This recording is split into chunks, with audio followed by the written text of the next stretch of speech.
कञ्चनपुरको भीमदत्त नगरपालिका वडा नम्बर 10 ले वडावासीहरूलाई सुधारिएको र विद्युतीय चुलो वितरण गरिरहेको छ। स्थानीय स्तरमा पर्यावरण जोगाउन सहयोग पुगोस् र नागरिकको दैनिकी सहज बनोस् भन्ने उद्देश्यले वडा कार्यालयले आफ्ना क्षेत्रका सबै घरधुरीमा चुलो पुर्याउने अभियान अघि बढाएको हो। वडा कार्यालयले आफ्नै बजेटबाट चुलो वितरण गर्न लागेको वडा अध्यक्ष महेश चन्दले बताउनुभयो। उहाँका अनुसार वडावासीको आवश्यकतालाई मध्यनजर गर्दै तत्काल 537 वटा सुधारिएको चुलो वितरण गरिने र 500 वटा विद्युतीय चुलो वितरण गर्न लागि छ। उहाँका अनुसार प्रत्येक घरधुरीलाई एउटा चुलो उपलब्ध गराउने लक्ष्यका साथ यो अभियान शुरू गरिएको हो।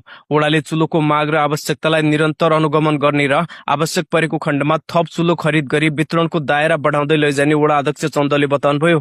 हाम्रो भिनपा वार्ड नम्बर 10 वडाको भौगोलिक संख्याको आधारले नगरपालिकाबाट आएका चुल्हाहरू थिए। 26 वटा चुल्हा आए।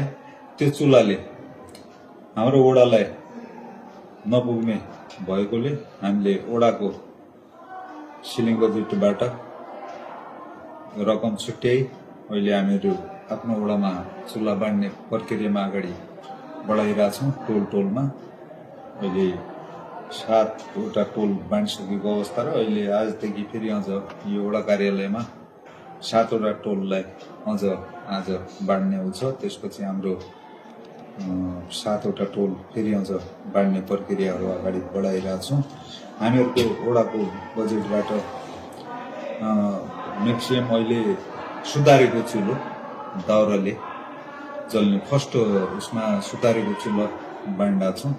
त्यसमा 517 वटा चुल्हा अहिलेको उसमा बाँडिन्छ। त्यसपछि विद्युतीय चुल्हाहरू इन्डेक्स चुल्हा भन्छन्।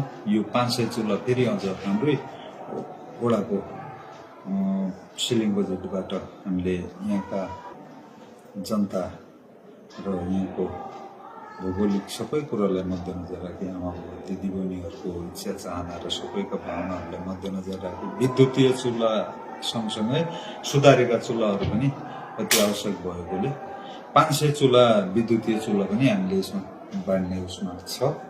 यो टोटल लगाएर हाम्रो वडाको बजेटबाट 9 लाख रुपियाँ बजेट छुट्याएको थियौँ। चुल्हा बाँड्दाखेरि प्रत्येक घरधुरीलाई एउटा चुल्हा भनेर हामी बाँडेका छौँ।